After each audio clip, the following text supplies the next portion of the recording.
Hello, everyone. This is Tina, just here to let you know that in the beginning of this interview, you will hear some white noise in the background.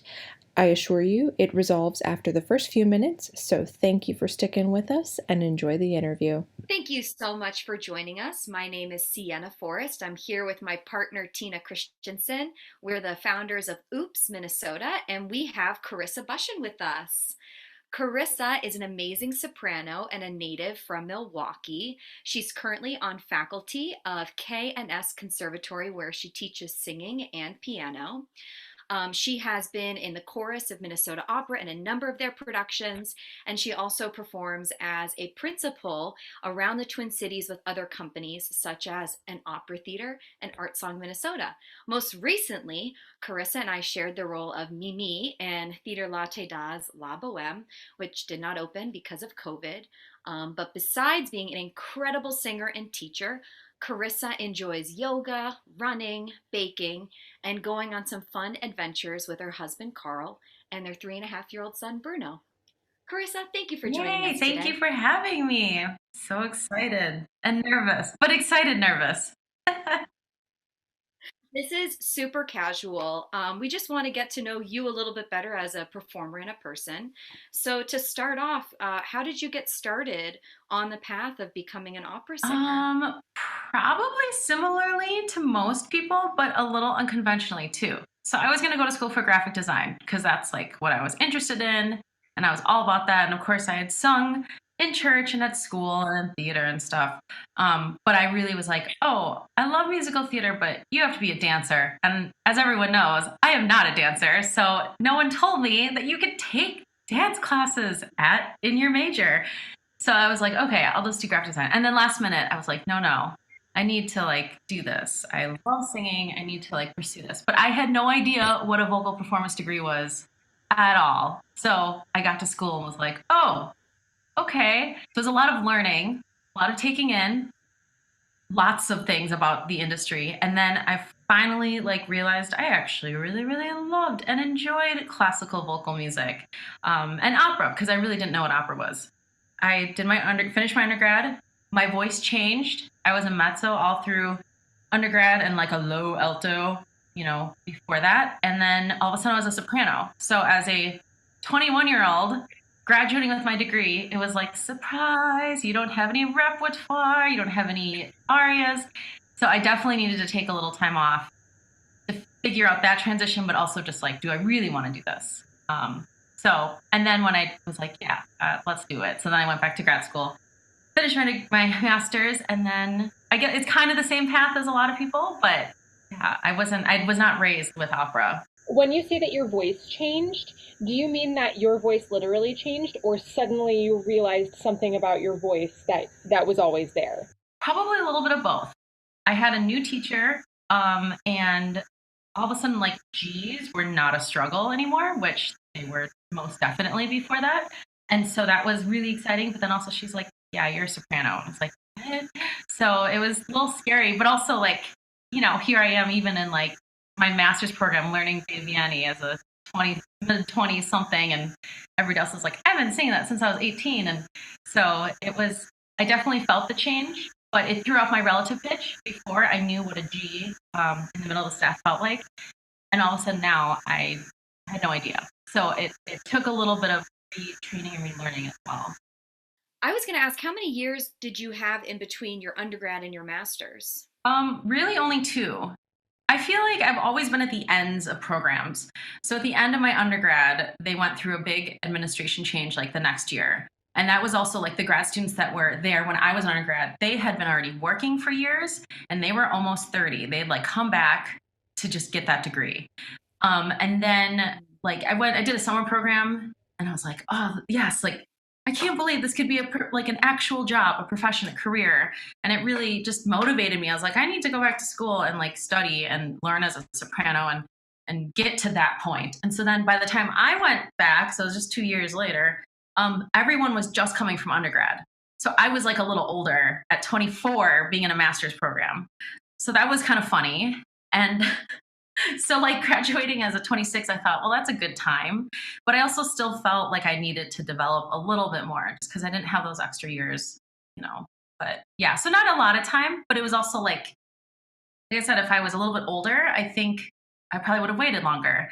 And if I was just a couple years Weird to younger, I think probably that would have went right 24 on. feels old in a master's program in this field. Yes, exactly. That's one of the things we've talked about is how there's a lot of ageism in opera, and it seems so counterintuitive because you're just learning and getting better and growing, but it's almost held against you if you don't make it to a certain point by a certain age, which is such a disservice because there's so much growth that happens once you're out of school and really becoming who you are as a performer. So Absolutely.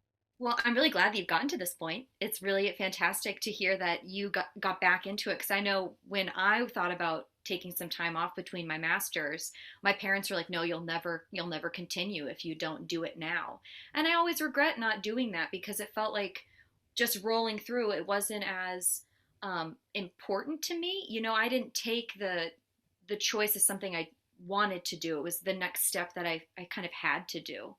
And I was always envious of the master students who came in after a few years because it seems like they were so much more confident in themselves and what they were trying to get out of a degree. Yeah, I was kind of in the middle. My class was really small, but there were definitely people who had just come over and they were on the younger side. And then there were a couple people who were, 27, 28. And then I think after we graduated, all the great things they went on to right away. And I was like, well deserving, absolutely. But then I was like, hold on, they've been in their FOC for a lot longer. And also their voices were just more mature and their technique was just more solid. And so it was kind of, yeah, just a weird, like you said, if we could take all those stigmas away about age, I wonder how our journeys would be a little different for all of us. And how many people would give a singer a chance as opposed to comparing them against an idea of where they should be at certain ages? Yeah. So, I mean, we've talked about it a little. It's a tough competitive career. What keeps you pushing on and persevering? When I saw your little list of questions earlier, I was like, that's an interesting and difficult question. But I remember at a very like those first couple years in my undergrad where I didn't know anything and I was still just really taking in a lot of information. I remember that distinctive feeling and saying to myself, if I go to any sort of live performance, even if it's not music, but like dance or the arts or something like that, and I just would always have this instinct of like, I can't wait to get home and practice. I can't wait to like sing through that aria, even though I know I'm not supposed to sing it. That feeling, I always said, once I lose that, once I start going, if I'm going to performances constantly or not at all, but I don't have that like urge to, I want to check that aria out. I want to look at that song cycle. That's probably the time where my passion has just maybe not left, but just gone in a different direction. And so that's like an overall thing I always have to remind myself because I do walk away from music, from performances, even these days with not having live performances, seeing a video and being super inspired and being like, oh, that reminds me of blah, blah, blah. I'm going to dig that out.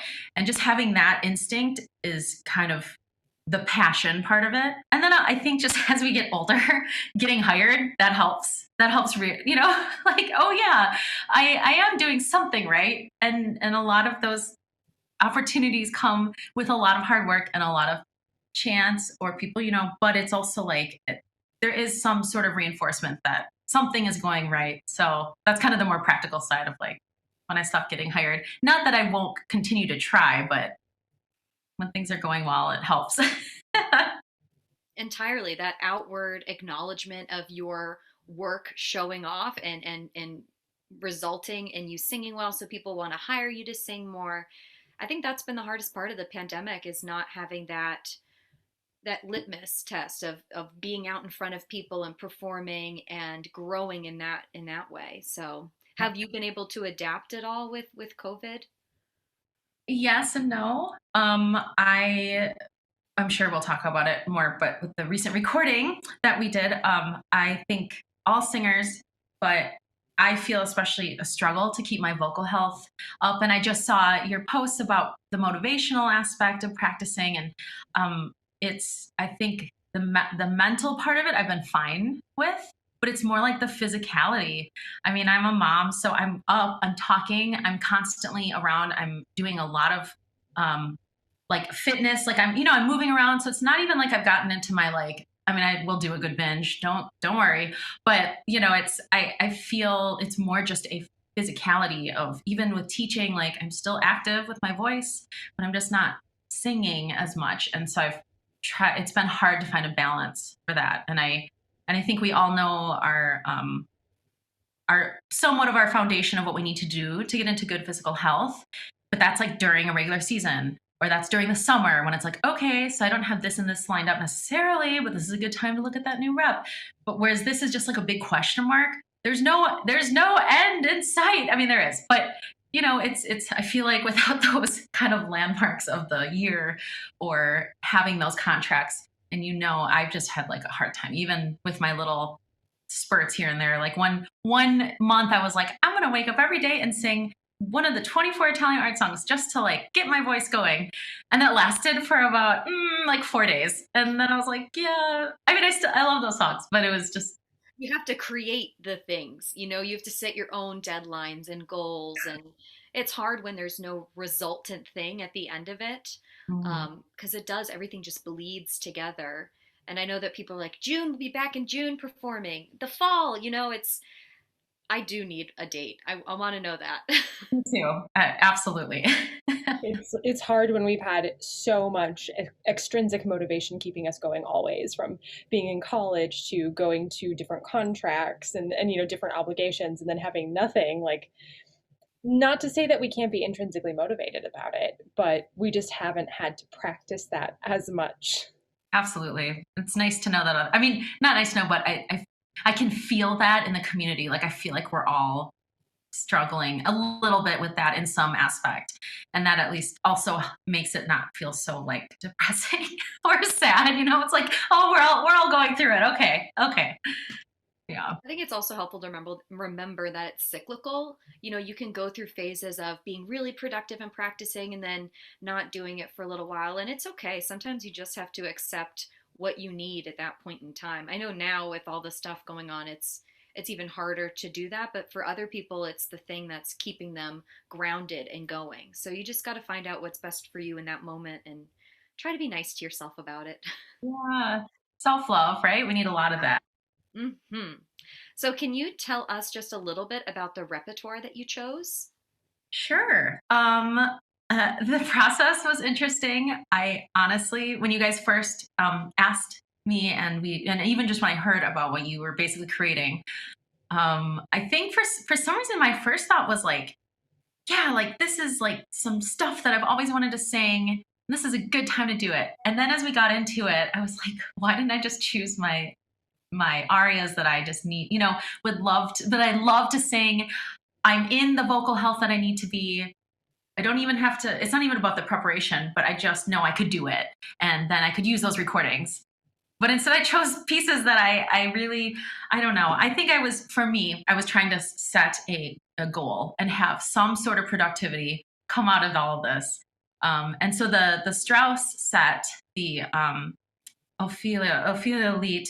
I had done the third song in grad school for a German diction class, and that was a decade ago now. And it was really interesting, and I thought it was just really cool. And we all know Strauss can be absolutely beautiful and super interesting, but he also did not limit himself to the box to where the voice needed to be in order to express his text and the story. And so some of his pieces are a little like out there, and not as out there as 20th century crazy atonal music or anything, but it gets a little frantic. So I thought these pieces were really interesting, and it's just it's another voice for her.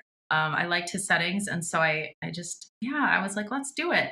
And then when we started, I think my first thing I said to Andrew's son with the second piece was, "You're awesome. I'm sorry." Like I recognize his talent and he's amazing. And then I also was like, you probably thought like, oh, we'll just throw together some things and it'll be wonderful. And here, he's like, yep, this is the hardest piece I've played, recently. And I'm like, I mean, yay, but I'm sorry I hope that's okay. I don't know. So that set was very interesting. And I just kind of, I don't know, that it was a good choice, I think. And then the other set was this local composer, Kelly Krebs. We actually had never heard him. I didn't know what his work. I did a recital for Art Song Minnesota last, or 2 years, 2019. Yeah, the fall of 2019.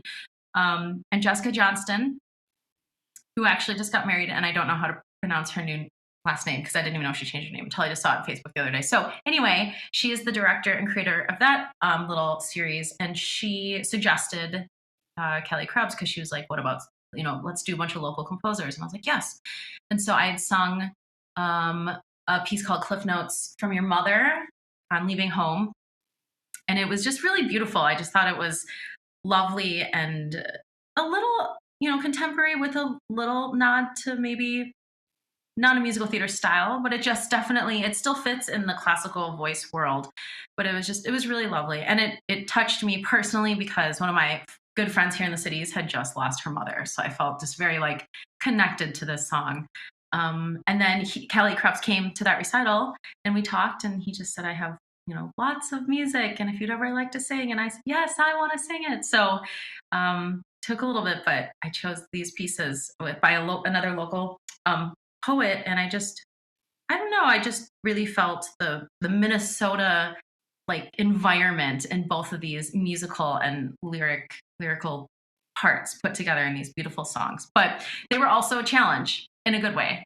So it was a lot of good work, and it made me think, and it made me work in different ways. And it was a great experience for my vocal journey as an artist. But again, hey, pandemic, let's make it interesting. I think you did a fantastic job, and I'm so proud of the rep that you chose. I think too, the Krebs has this almost like Copeland Americanness, but not taking from Copeland. It just reminds me of prairies, and it's just so pleasing to listen to, and you sang it so beautifully. Oh, thank you. I definitely, again, the vocal health thing was just part of the like, I wish I could have gotten my voice to just have been in that little sweet pocket that I know it can be. And so I appreciate you saying that. But I still had fun. It was such a great experience. You guys had a wonderful setup at Wells, pianos, and plus I live around the corner, so that was really nice. Just like going over in my hood to this beautiful piano store. And yeah, it was. I really enjoyed working with Andrew, and just what a fantastic thing that you guys have created. I think it's going to be awesome for everyone who lives here, for people who want to have all these ideas and projects. And I don't know, we just need it. We need it right now. So I agree. There's so much arts here, and it's something that's just a little bit different. mm-hmm. Yeah. That second Krebs piece, I mean, it just you can't listen to it and not feel it emotionally. I'm gonna cry thinking about it because it was so beautiful. I got to listen to you rehearse it. Oh my God, you guys, I'm crying. I got to listen to you rehearse it, and I got to listen to you do several takes recording it, and you got emotional doing it as well because it's one of those pieces that just hits you. And so I want to know if you can talk just a little bit about performing when you are feeling emotional and how to handle that in the moment.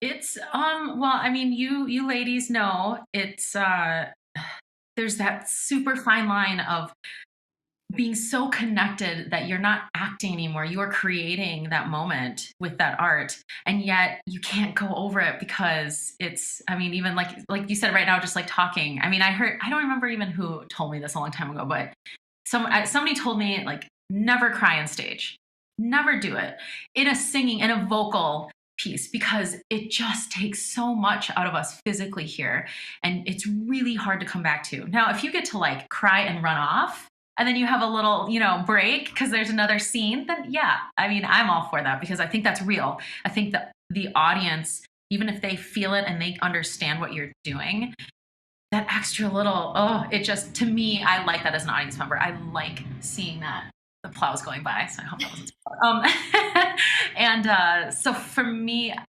my emotional attachment to that piece that night was partially that. It was just all the times that I've sung through it and I felt it, and I loved connecting with it. But it was also a balance of my exhaustion. We have not performed live for people in so long, and I was physically so beat when I got home, and it was just that energy that you're emoting, that you're giving, especially when we record. Like I've been telling this to my students a lot with just like virtual lessons. Like you really have to go through the screen. You have to go past the device because it's not a stage where everyone has their attention 100%. It has to be this crazy amount of energy being put forth. And so I felt physically like I needed to just exert myself that way. And then yet mentally, I loved it. I was battling with my voice physically too, but it was really, that was a hard spot to be in. Cause for me, if I cry, even like talking, I can just feel that strain afterwards. So yeah, it's tricky. I don't know. I don't know how you guys, if you feel that same way, but I try to put that little like, don't cry. Because for me, it's too hard to come back. Yeah, that's fair. I think you handled it so beautifully, and I can't wait for people to hear the results because it's such a great piece, and you did such a lovely job with it. You and Andrew both.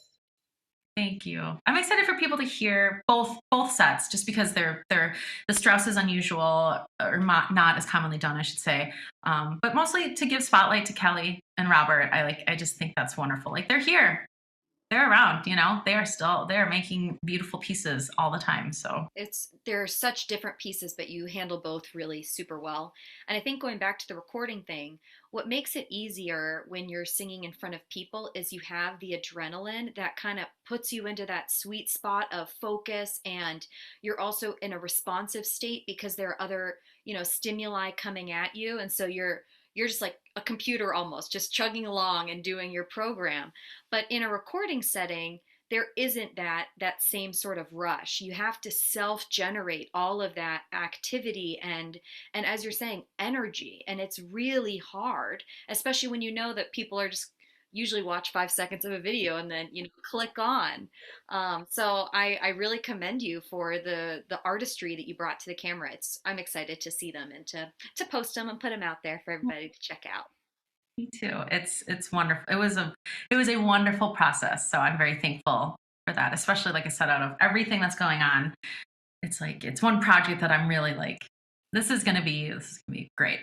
So yeah. Are there any things that you dream about doing in the future, a recital or an opera, something like that? Well, obviously, Bohem would be wonderful if we could do that at some point. But I think I'm just more appreciative of the not, I don't want to say little things, but the more local casual things. Like even I was just talking to one of my students about doing musical Mondays with the musical theater community here. I've done that a couple times, and I was just thinking about how the last time I did it was right before we started Bohem, and then right before the shutdown. And even that, I long to be in those groups, in those situations, in those people. And then the thing that actually is very on my mind right now is I've been listening to Philip Glass's opera, and I'm probably going to destroy this name, but Satyagraha. Graha, yeah, the one about Gandhi. Yes. I remember hearing about that a super long time ago when I was really into Einstein on the beach, and I was like, yeah, I'm gonna check that out, and I just never did. And I heard NPR was playing a Christopher Keane recording, and I was just like, this is amazing. I know everybody has their own opinions about minimalist and contemporary, composers, but I've just been very much into that beauty lately. I don't know if it's like the snow and it's winter, or I just need something where it's a little bit of this subtle droneness, almost like all of his eighth notes and like the strings and the orchestra. I don't know. I've been listening to it a lot, and I listen to a lot of different music. I'm not just classical. Like I'm usually listening to other things that are not classical. So I've just like had that on a lot. And Christopher Keane's voice is amazing. And so I was like, I was thinking like, how could we like reduce this somehow and do like a small chamber? Or because it's only, I believe the orchestra, I'd have to double check, but I believe it's only strings and woodwinds. Like there's no brass, there's no percussion. I was like, what if we could do like a reduced, more even maybe scenes, just because I know it has a big chorus too. But I was like, it's like 2 sopranos, 2 mezzos, 2 tenors and a baritone or something. I don't know. That was literally just like stream of consciousness that I've been like thinking about lately. But it just really like, I was like, yeah, that would be different. That'd be cool. We'd be doing a lot of research on the language because I've never sung and yeah, but I don't know. That was just something that like popped in my head literally this weekend. I was like, oh, That's really cool because of those three triptych pieces by Philip Glass, that's the one that gets the least attention. And Akhenaten was getting not much attention until, the one with the jugglers that premiered, I think, at LA and then was at the Met. So the two outer pieces were the ones that get attention, but not that middle piece. So that yeah, I would love to hear that in the future. right? I mean, like the Minnesota premiere, hello, hey, I don't know. Hey. Very cool. I love your commitment to doing modern music too. It's really Yeah, nice because a lot of times we're like, oh, this is so pretty. I want to sing it. And there are beautiful things about the Reich, but maybe you don't hear it on the first listen through because it's like a soundscape that you have to adjust to, I think. yeah, different ears almost. And I love the class. I mean, give me a rainy day and I'll sit and listen to Chopin all day. And like, and I love my Mozart and like, I'm all about that. I'm certainly not a, only modern music type Yeah. person, but I just recently, I think I've just been like re-inspired by it. What are some of the issues you think are facing our industry? Oh, so much to unpack, right? It's a constant conversation that we're all having about this.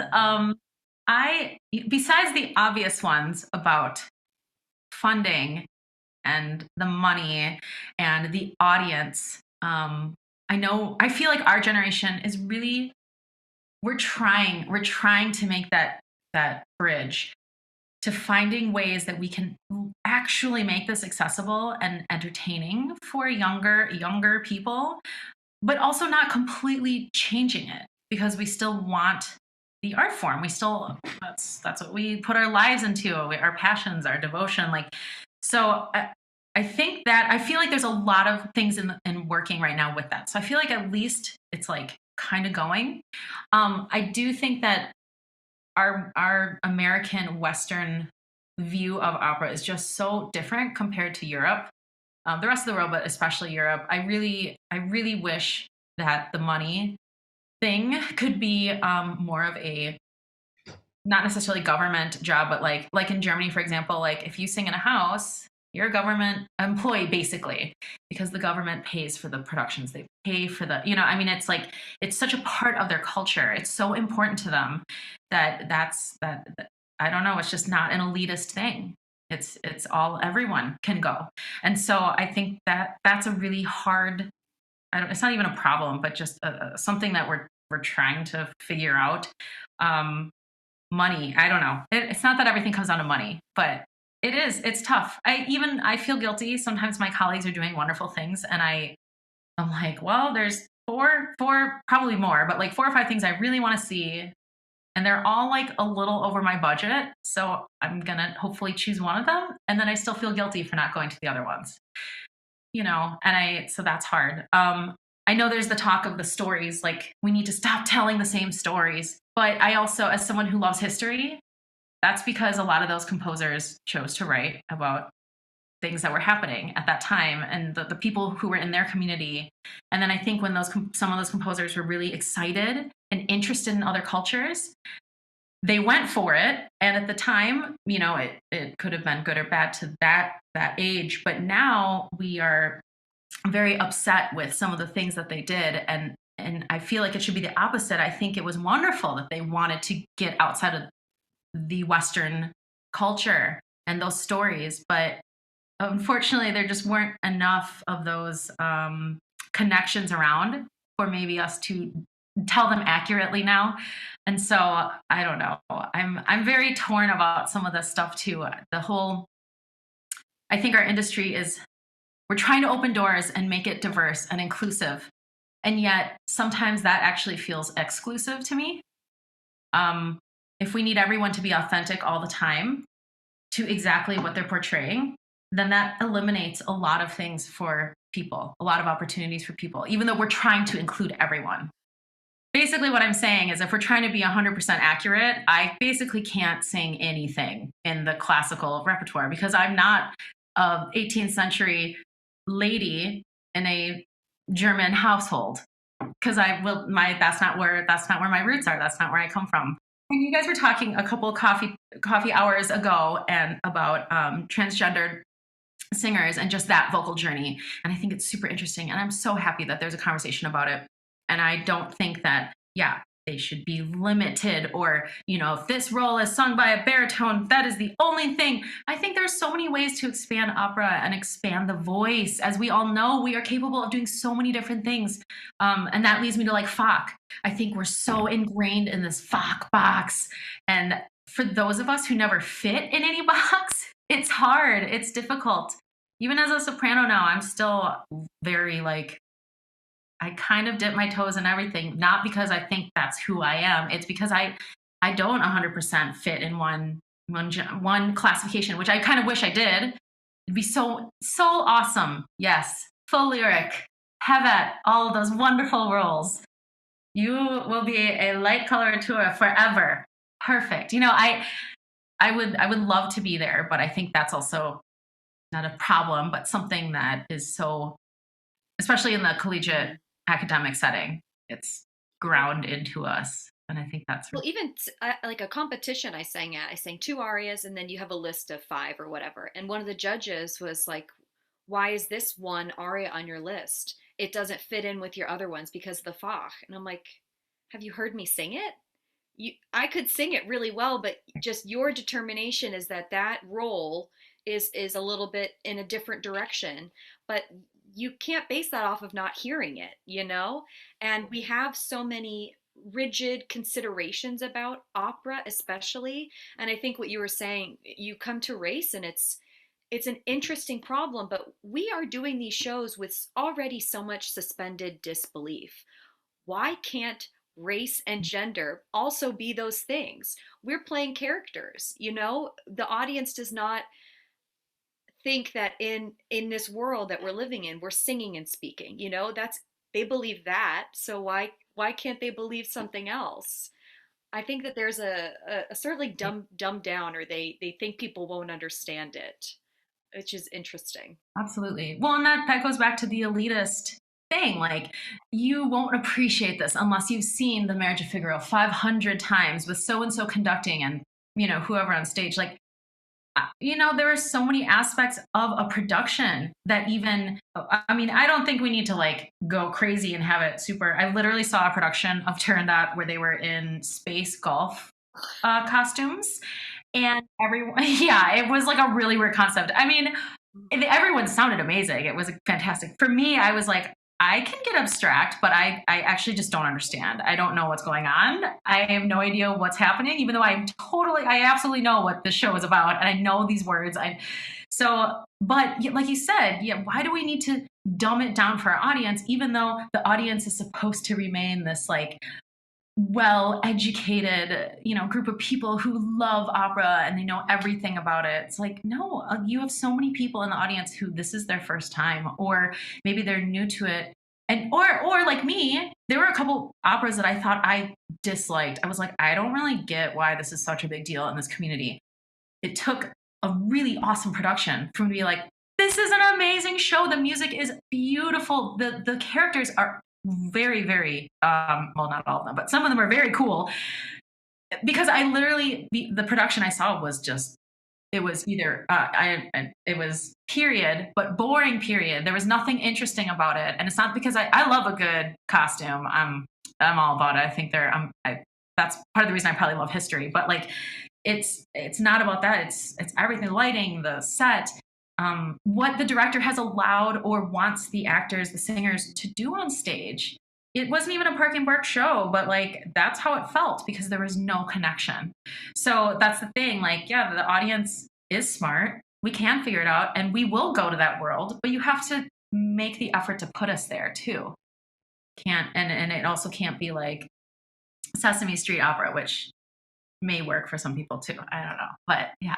Yeah, there has to be like a lightness and a sense of humor, and there's just a lack of welcomeness, I think, to opera. And it comes from people being scared of being wrong and perceived as dumb. You know, they say, they've done studies and they say the number one reason that people don't attend operas is because they don't know when to clap.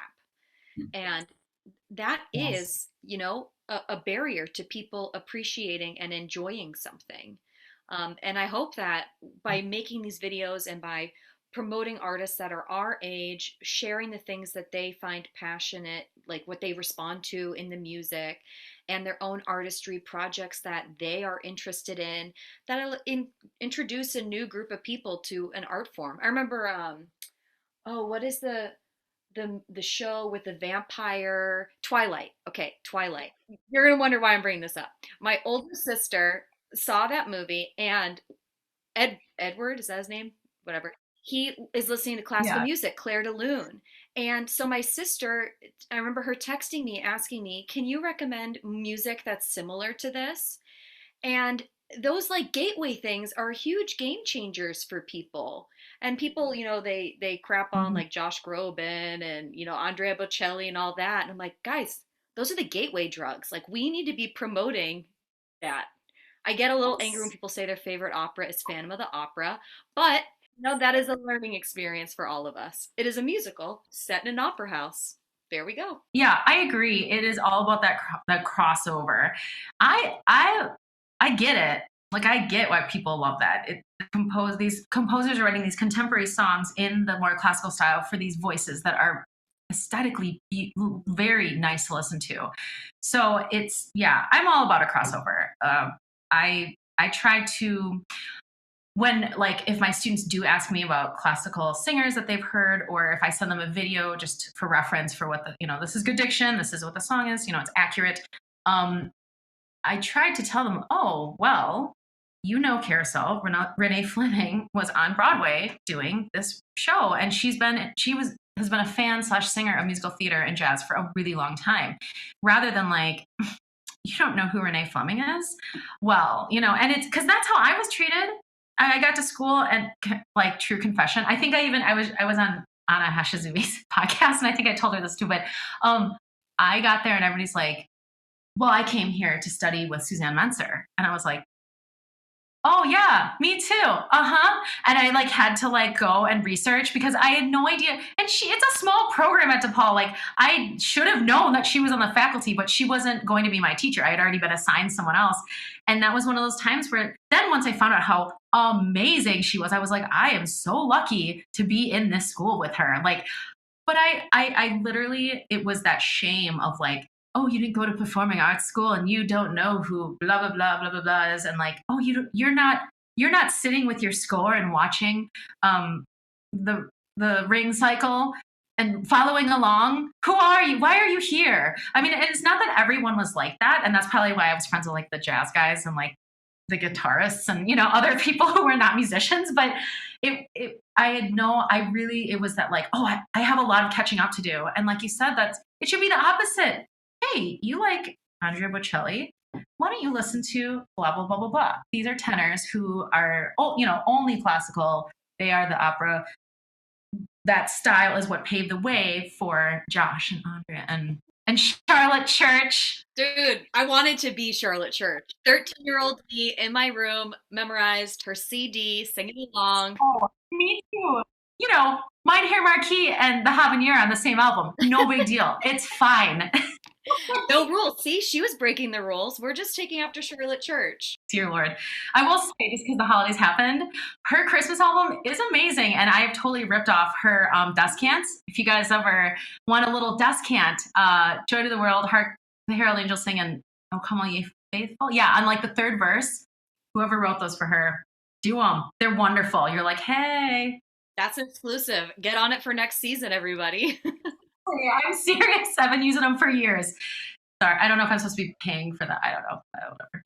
I don't think so. We'll find out. One of the things I really like about our name, Oops, is every time I make a mistake, I feel this freedom to be like, oops, like, that's our organization. It's mistakes not being this big thing to be feared.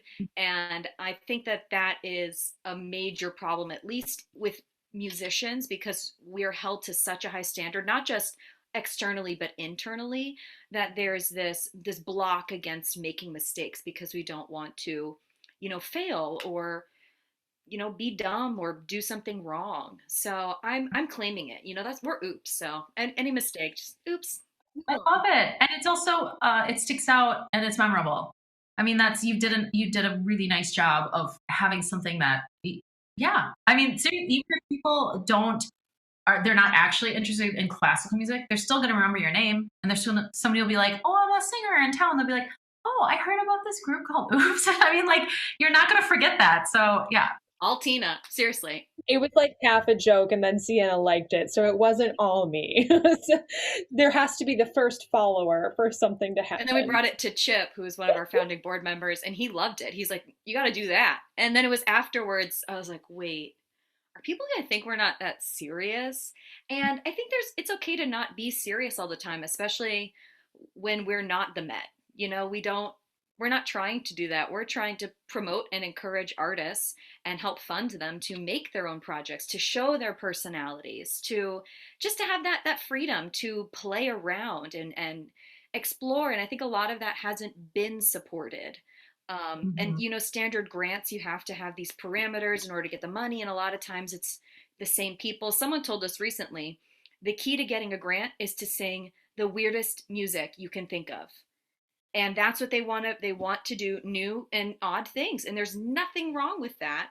But there are things like, Strauss, they might not have funded recordings of that. So it's nice to be able to encourage that artistry and creativity, and I'm really glad that you've been a part of this, Carissa, because you are a staple of this community. You're an amazing performer, beautiful singer, and a wonderful person, and I can't wait to do Bohem with you again. And that was a really wonderful experience. So thank you. I think you have something wonderful here. And I love also that you're not exclusive. It's not just classical vocal music. I mean, in terms of who you are trying to provide these opportunities for, I really, that's also something that not all opera or classical communities do. So I just think I'm very, very excited and thankful to be a part of this experience too. You're awesome. Thanks.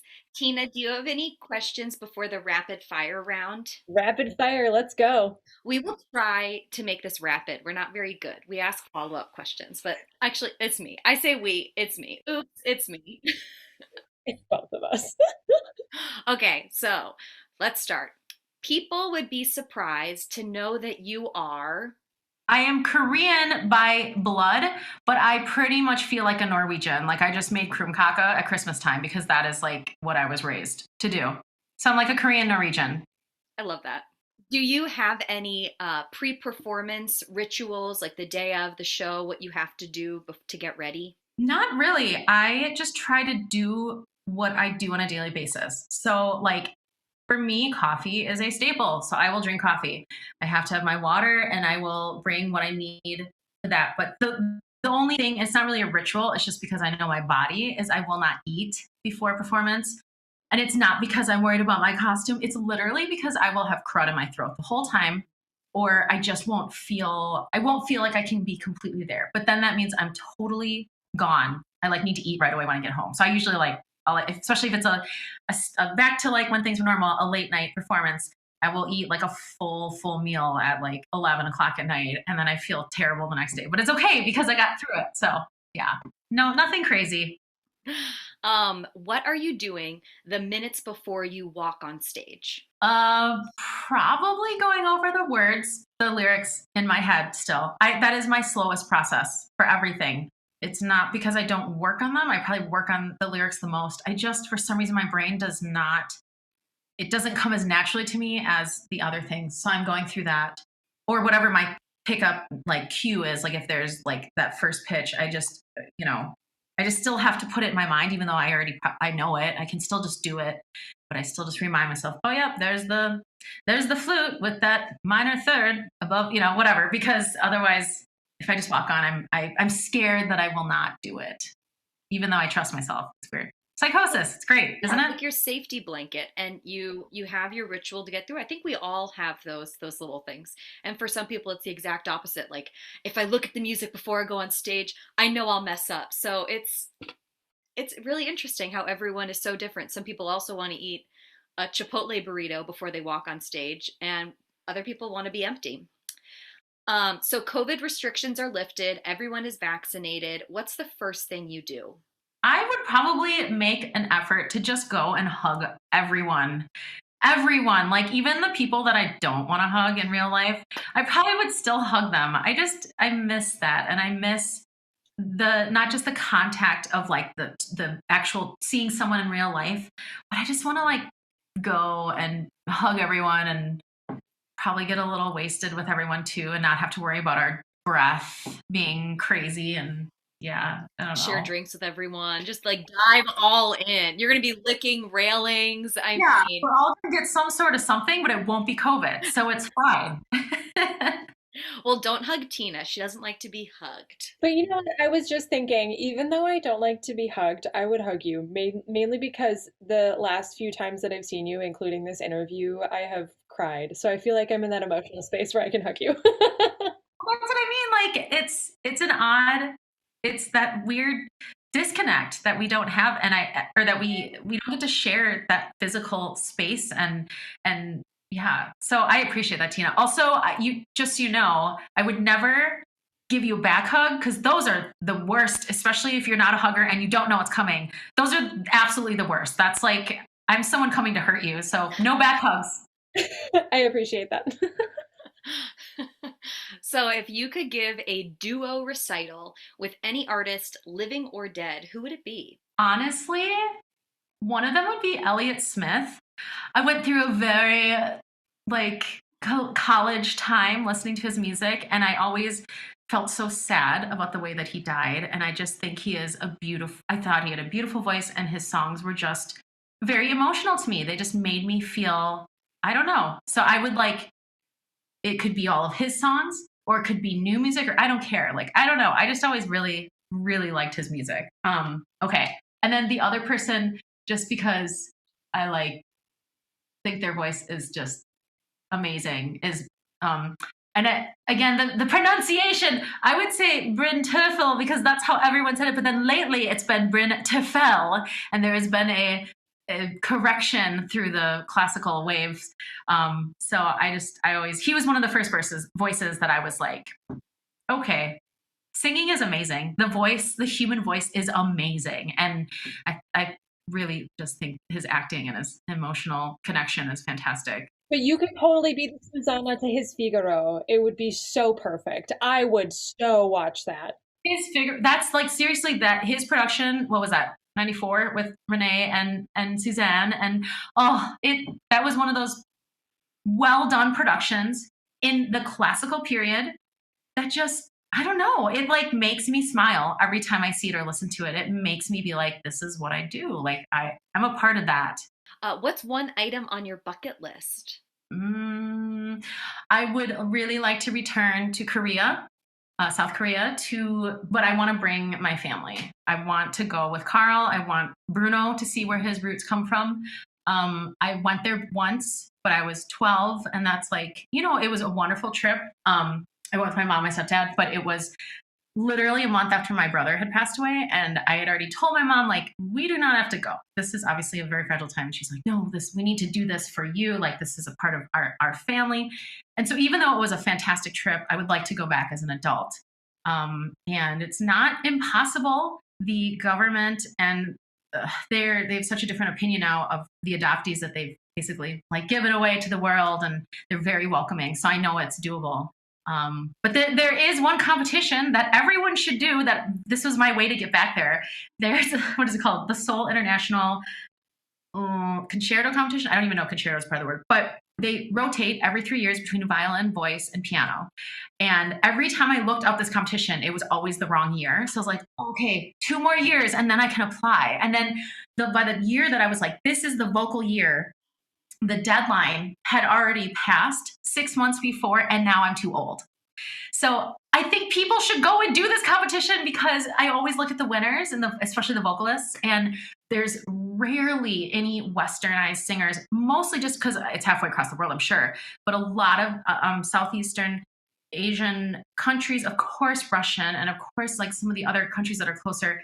Once in a while there will be like someone from England and maybe someone from Canada, but usually it's mostly, if anything, it'd be like Eastern European. And so the money's really good. People should go do this competition. They should apply for it. But also that was like I was like, it's a good reason to go. And then I missed it. So I need to go back to Korea. I just want to show my family the country. It's beautiful. So Maybe you can be a judge for the competition. if they'll have me. Yeah, or Oops is going to change the opera world and we're going to lift all age restrictions. And so you'll be Yes. No on ageism. it. On it. What is on your nightstand right now? I have to think. My humidifier. My oil, what kind of oil was I using? Jojoba oil. Yeah, I just have been using that for moisturizer. And then a book that my mom gave me, two books. One is The Light Between Us by Laura Lynn Jackson. She's a mediator. Just really, I cry. Speaking of crying, Tina, I cried through that book a lot. There's a lot of things, and I'm just reading about these people, and I don't know. Anyway, and then there's a funny you should bring Twilight up. I had bought Twilight back a decade ago when I was in Germany, and my plan originally was to just stay there and live there and try to pursue a career there. And my German was conversational. It was getting to that point where I felt comfortable. I could go into a German. I was in Germany, going into stores or whatever, and people would just talk to me in German. It was wonderful. So I was like, okay. So I was like, I'm gonna buy Twilight because it's a teen level book. Mm-hmm. Plus, her writing is like, it's so simple. So I was like, I should be able to read this, and I did. I started reading it, and I was like, I understand it. And then, of course, like here we are, 10 years later. I'm like, I'm gonna see how it goes. And so I popped it out, went downstairs, got it, and it's still terrible. My German is definitely regressed, but it's there. It's still sitting there. It's just collecting dust probably at this point. But what a crazy coincidence with Twilight. yeah. That's a good choice, though. It does have simple sentence structures. Very simple. Mm-hmm. So simple.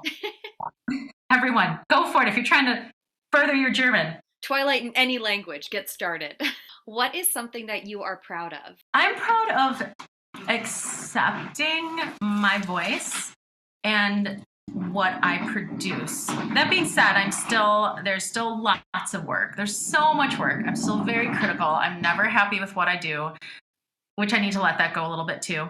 But for the most part, I'm very happy with like knowing my expectations, knowing my boundaries, being able to produce and like sustain. And that sounds like probably super conceited, but it's just such a journey for all of us. And I think we all go through that, and it's so personal because it's our voice. And for the countless people to tell us no, or that's not right, or you're not doing it the best, I think we have to get to that point where you know what foundation you built. And so that's my vocal proudness. The other one would be like balancing that with being a parent, because I didn't really think that was something. I thought it was really hard. And I know there are so many wonderful people who have careers and who do it, but it's been pretty crazy. Like, oh yeah, I was with my 4-year-old all day today, and then I'm gonna go to rehearsal and sing this piece or whatever. It's an extra struggle, and I also think if we're going to get back really briefly to problems in the opera industry, they are exponentially worse for people who have children. For instance, in an opera rehearsal standard, you get the schedule the night before, and you'll have like a range of where you might be, but you don't know your specific schedule until maybe 10 p.m. How hard could it be then to arrange childcare? Or then you have childcare that you didn't need, so you end up having to pay for it because it wasn't enough time to cancel. So there are so many struggles that are put on parents in this industry that there are ways that we can accommodate that and make it easier and less restrictive. And I think for women too, there's this idea of, oh, are you singing, or are you just a mom? And it's so detrimental to women and singers. And I've seen it from a lot of our colleagues, even the most woke people. They ask the like silliest questions sometimes, like, oh, so your husband is babysitting. It's like, no, he's being a parent. And Right. I don't even have kids, but I get really passionate about this because I've seen so many women's careers sidetracked because they have kids. And casting directors would be like, oh, well, they had a child, so they're not singing. I actually have to jump on that and say I was having a conversation. If you guys are familiar with Sasha Cook and her husband Kelly McGrath, they're both professional singers, and they both have fabulous careers, and they also have 2 kids. And I asked Kelly, I said, how on earth do you manage being a parent and being, juggling 2 professional careers? And he said, yeah, it's just like juggling, except 2 of the balls are children and you can't drop them. Truth. I love that. And now we've come to our last rapid fire question. Do you have any advice for your younger self? Ooh, yeah. Save more money, enjoy the partying, but then work extra hard the next day in the practice room. And find a plan that works for you as far as balancing physical and mental health. So, like, I've been in a gym in and out of my life, like my whole life, but I'm still the same size. I literally have clothes from high school that I probably should get rid of, but they still fit. I've just been the same size, and I think again, women, not that men cannot struggle with weight problems, but I think part of the industry issues that, we could talk for hours about that too. I was told a lot from specific groups that, like, you will not be successful in the voice type that you are, in the size you are. You need to be smaller. And I've always been very happy as far as self-esteem. I know who I am as an individual. I'm happy with who I am. I'm proud that I feel that way, because it is a struggle for everyone. And it's not that it's always like that for me 100% of the time, but I do feel comfortable saying that. But physically, I've been the happiest when I find that routine that works for me. And that's balancing yoga, running, swimming, whatever, versus like, I'm going to go and really hate this hour on the treadmill. I'm going to die and I'm going to feel stupid because everyone around me is running marathons. And then because I still love food and treats, then I'm going to go and like eat this cake, but I feel fine because I worked out today. So I'm not really gaining anything, but I'm not losing anything either. So I think it'd be like telling myself, you just have to find what works. And now that I'm older, I do know what works for me, at least to keep me happy, to keep me healthy. But at the time it was like such a like, I don't know. And opera's not park and bark. You might be asked to run around and do a flip and sing. But if you're awesome, it doesn't matter how big you are. And if you can do it, it doesn't matter. But really, your skirt is too short and you probably should lose about 40 pounds.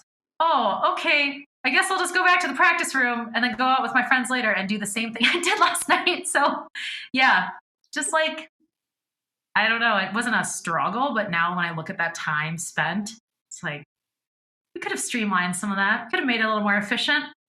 You're fighting yourself, and I think it's important that everyone understands there's a balance. And one of the phrases I say to myself a lot is stay in your own lane. Mhm. Things are different to me that are different to you that are different to them. And as we've been talking about, how can opera be more appealing to people? I think it's kind of gone the wrong direction by a lot of companies, where they're like, it's the image, it's the look. And Yeah. there was a famous singer who was singing at Minnesota Opera, and he told the resident artist that, I'm not going to name him, but he said that he has been singing the worst he's ever sung in his life, but he has a six pack and he's gotten more work than he ever has because of that. So his recommendation was to stop taking lessons and get a gym membership and a trainer. And that is the way to have a success in the career. And it's really sad that image is valued more so than the actual product and the voice. And I think that there's, as we're saying, balance. Sometimes it swings in one direction or the other. And I'd like to see it get back to the singing. And I think that's what people really are able to respond to, especially when popular music has gone in such a different direction, where there's so much less acoustic singing that you hear. It's so processed. And once you get someone singing operatically in front of you, when their body is creating all of the enhancement of the sound to make it big and loud, singing over an orchestra, it's it's a life-changing experience to be close to that, to see what people can do. Absolutely. You feel that. You feel that moment. Not just artistically, but yeah, that physicality, that vibration. Absolutely. And I will say, Sienna, that phrase, you should like, copyright it, because I will tell you that it saved me, might be a little much, but like it really helped me a lot during Bohem for reasons that and it was a very specific and to the point reminder of what I need to do in order to do my job and what I'm capable of, and it really helped me. So not only is that great for your daily self, but you've helped others with that phrase. I hope so. I mean, I don't know how personally want to get, but it's a weird thing to share a role with another person. because you are naturally competitive with yourself, and you also don't know how the other person is feeling and thinking, and you're naturally going to compare yourself for that to them as well, because they're literally wearing the same costume and wig and all of that stuff. But I was really so grateful for the relationship that we built together doing that show. We were, honest and open with each other and encouraging, and it's a big show for both of us, taking on, the main role and dying. And now that Mhm. we're going back to do it after COVID, there's, dying of a pulmonary disease when this pandemic is going on. I haven't even started to process those emotions, but I know that when I do, you will be right there with me. So I'm super super grateful for you, and yeah, I can't wait to take our creepy little shining picture again together. We've had the same costumes. We pretended to be twins from The Shining. We'll have to post that. It's funny. I like it. Tina, do you have anything you want to say or ask to close us out? Do you have anything that you want to promote, Carissa? Anything you have coming up, or any websites or anything you want people to know about?